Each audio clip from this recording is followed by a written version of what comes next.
Nama saya Nadine Nur Syabania. Nama saya Citra Fortunika. Nama saya Bagus Aditya. Nama saya Irfan Trizin. Nama saya Rajin. Kami akan menjelaskan tentang hate speech dan hoax. Hate speech adalah tindakan komunikasi yang dilakukan oleh suatu individu atau kelompok dalam bentuk provokasi, hasutan, ataupun hinaan kepada individu atau kelompok yang lain dalam hal berbagai aspek seperti ras, warna kulit, gender, cacat, orientasi seksual, kewarganegaraan, agama, dan lain-lain.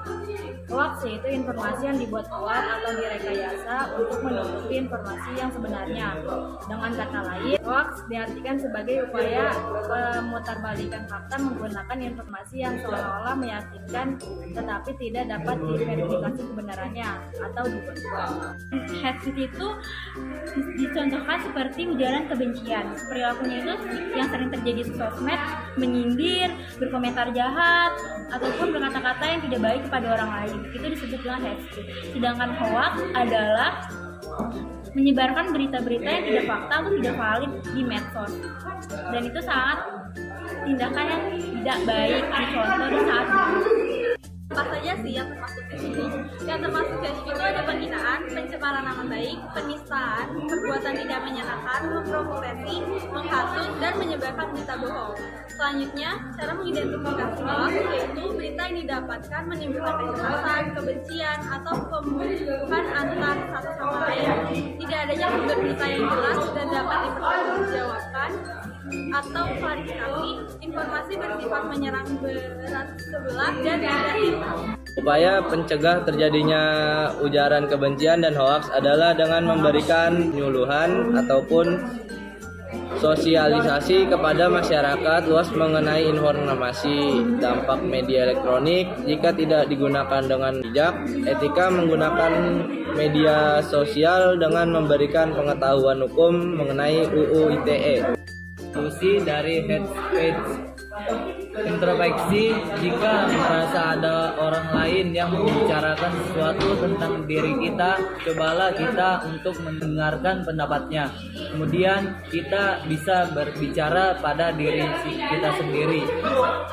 2. Jangan respon. Apabila memang apa yang orang lain katakan tentang diri kita itu tidak benar, sebaiknya kita tidak perlu kita respon. Dan yang ketiga, memaafkan. Kita harus besarkan hati untuk memaafkan pelaku hate speech, karena memaafkan orang lain bisa menghindarkan kita dari perasaan dan perilaku negatif. Yang keempat, block, mute, delete. Manfaatkanlah fitur block, mute, dan delete yang disediakan di berbagai media sosial untuk menyaring informasi yang ingin dan tidak ingin kita baca. Dan yang terakhir adalah alihkan perhatian. Alihkan perhatian adalah kita tidak perlu terfokus pada apa yang dikatakan orang lain tentang keburukan kita sendiri. Kita bisa fokuskan perhatian ke hal-hal yang lebih berguna dan ke orang-orang yang menghargai kita sendiri. Solusi menghindari hoax. Judul provokatif. Berita hoax seringkali menggunakan judul sensasional yang provokatif, misalnya dengan langsung ke pihak tertentu. Cermati alat situs. Apabila berasal dari situs yang belum verifikasi sebagai institusi resmi, misalnya menggunakan domain blog, maka informasinya bisa dibilang meragukan. Periksa fakta. Jangan cepat percaya apabila informasi berasal dari vegan, ormas, tokoh politik, atau pengamat.